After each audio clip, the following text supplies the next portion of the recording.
Hi, I'm John Milewski, host of Dialogue. On the set of Dialogue with my guests Katie Lavelle and Kent Hughes, we've just been talking about the economy. What works, what doesn't work. We're trying to sort through the rubble.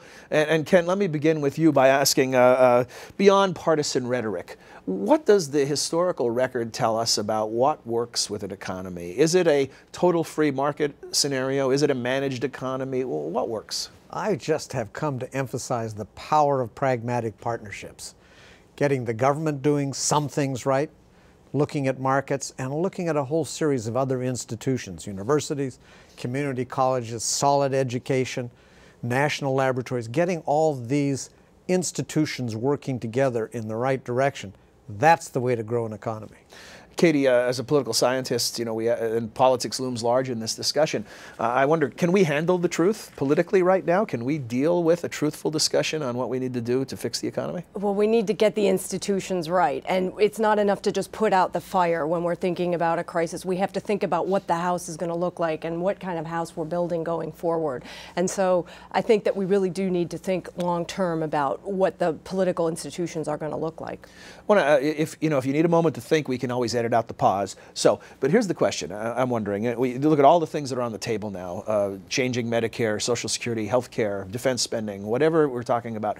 What aren't we talking about now that we ought to be? What are some questions, small or large, that aren't on the table in this current economic debate that we should be considering? I'd say there's two. There is this vision question that both Katie and I have been talking about. What kind of country do we want to be?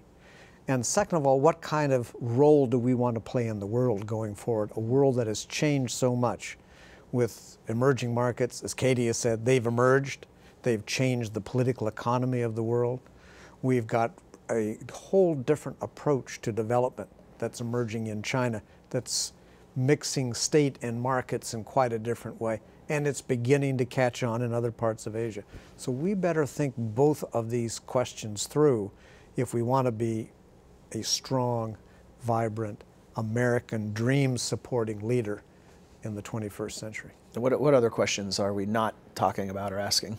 Well, we need to think about how we can forge a political community where everyone feels included and everyone feels like they participate, they get something out of it, they pay in, but they also get out. And so we can't just look at our political community in terms of us and them. We have to think about building a nation. And sometimes this can be threatening to people in other countries, but we have to do it if the United States is going to go forward in the world economy. I like what I'm hearing. If either of you are running, I'm ready to write a check on the spot. Good stuff. Thank you. Sherman is my least favorite general. If you'd like to hear more from our guests, and why wouldn't you, of course, please visit us on the web at wilsoncenter.org. Look on the upper right-hand side of the screen. You'll see a tab for Dialogue. Click there, and you can find an entire 30-minute discussion. Thanks.